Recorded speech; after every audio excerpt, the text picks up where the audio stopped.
வச்சுப்போம். பப்ளிசிட்டிக்காக ரிலீஸ் பண்ணோம்னு சொல்றாங்களே, யாராவது பப்ளிசிட்டிக்காக ஒரு இந்த வெள்ளத்துல அடிச்சு அவ்வளவு கஷ்டப்பட்டு ஜனங்க மக்கள் இருக்கிற ஒரு சிச்சுவேஷன்ல யாராவது பப்ளிசிட்டிக்காக பண்ணுவாங்களா? என் வீட்டுல நீங்க பாத்திருக்கீங்க, என்னால வெளியில கூட வர முடியல. என் வீடு ஃபுல்லா தண்ணி இதுவாகி, எனக்கு இன்டர்நெட் இல்லாம, எனக்கு போன் இல்லாம, நான் அவ்வளவு கஷ்டப்பட்டு அதுலயும் மக்களுக்கு எனக்கு இவங்களுக்கு எப்படி ஹெல்ப் பண்றது, நான் மொட்டை மாடில நின்று அத்தனை போன் கால் அட்டன் பண்ணி அவ்வளவு பேருக்கு ஹெல்ப் பண்ணிருக்கேன். இந்த மாதிரி ஒரு சிச்சுவேஷன்ல போய் பப்ளிசிட்டிக்காக நான் பண்ணுவேனாங்க? இன்னொன்னு சிலம்பரசன் என்னங்க தமிழ்நாட்டுல யாருக்குமே தெரியாதாங்க? இப்படி ஒரு பப்ளிசிட்டி எனக்கு தேவையா? என்னங்க அவங்க யாரோ ஒரு 10 பேர் சொல்றாங்களா, நீங்களும் கேக்குறீங்களே, என்ன எந்த விதத்துல இது நியாயம்னு எனக்கு புரியுது. பிறந்த குழந்தையில இருந்து நான் இந்த சினிமால நடிச்சிட்டு இருக்கேன். நான் இந்த பக்கம் நடிக்கும் போது நான் எங்க அப்பா இவ்வளவு ஃபுல் லென்த்துக்கு டைலாக் கொடுத்து இது ஃபுல்லா பேசுன்னு அவர் கொடுத்துட்டு போயிடுவார். 2 பேஜுக்கு டைலாக் இருக்கும். இந்த பக்கம் எங்க அம்மா கூப்பிட்டு இந்த பக்கம் படி, இந்த எக்ஸாமுக்கு படிக்கணும்னு சொல்லிட்டு இந்த பக்கம் டீச்சரை வச்சு அவங்க இந்த பக்கம் ஒரு ஃபுல் புக்கை கொடுத்து படிக்க சொல்லுவாங்க.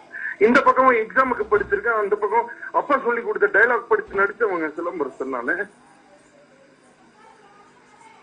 அவ்வளவு கஷ்டப்பட்டு வளர்ந்து பிறந்து வந்த பையன். நானு 30 வருஷமா இந்த சினிமால இருந்திருக்கேன்.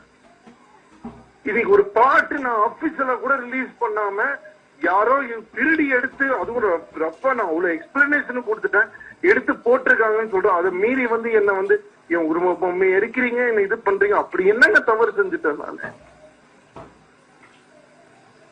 இன்னைக்கு ஒரு ரேப் கேஸ்ல ரேப் பண்ணவன் வெளியில வராங்க.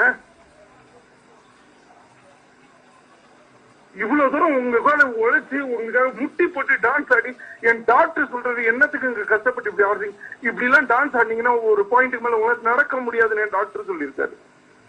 அதை மீறி அடுத்த நாள் போய் முட்டி போட்டு குதிச்சு குதிச்சு டான்ஸ் ஆடி இருக்காங்க. அவ்வளவு உழைச்ச ஒரு பையனுக்கு 30 வருஷம் இந்த இண்டஸ்ட்ரியில இந்த தமிழ் சினிமாக்காகவும் தமிழ் மக்களுக்காகவும் இவ்வளவு தூரம் நான் பண்ணிருக்கேன். இன்னைக்கு யாரோ சொல்றாங்கன்னு அந்த பாட்டை கூட கேட்காம நிறைய பேர் அதுல என்ன சொல்லிருக்குன்னு கூட தெரியாம அது ஒரு அபிஷியலா கூட ரிலீஸ் ஆகாத ஒரு பாட்டுக்கு என்ன கேள்வி கேட்கிறாங்க. தமிழ் சினிமால யாருமே எனக்கு சப்போர்ட்டுக்கு வரல, எந்த சைட்லயுமே எனக்கு சப்போர்ட் இல்ல, கூட இருந்தவங்க கூட எனக்கு சப்போர்ட் பண்ணல.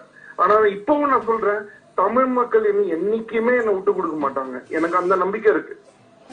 நான் வேற எதை பத்தி யார பத்தியுமே நான் கவலைப்படல.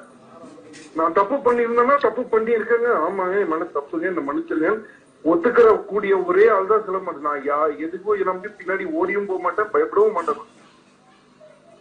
இதுக்கு மேல நீங்க எல்லாரும் இதை எப்படி வேணாலும் நீங்க எடுத்துக்கோங்க, எனக்கு அதை பத்தி கவலை இல்லை. நான் சொல்ல வேண்டிய உண்மையான விஷயம் இதுதான் நடந்தது, இதுதான் விஷயம்ன்றத நான் எக்ஸ்பிளைன் பண்ணேன்.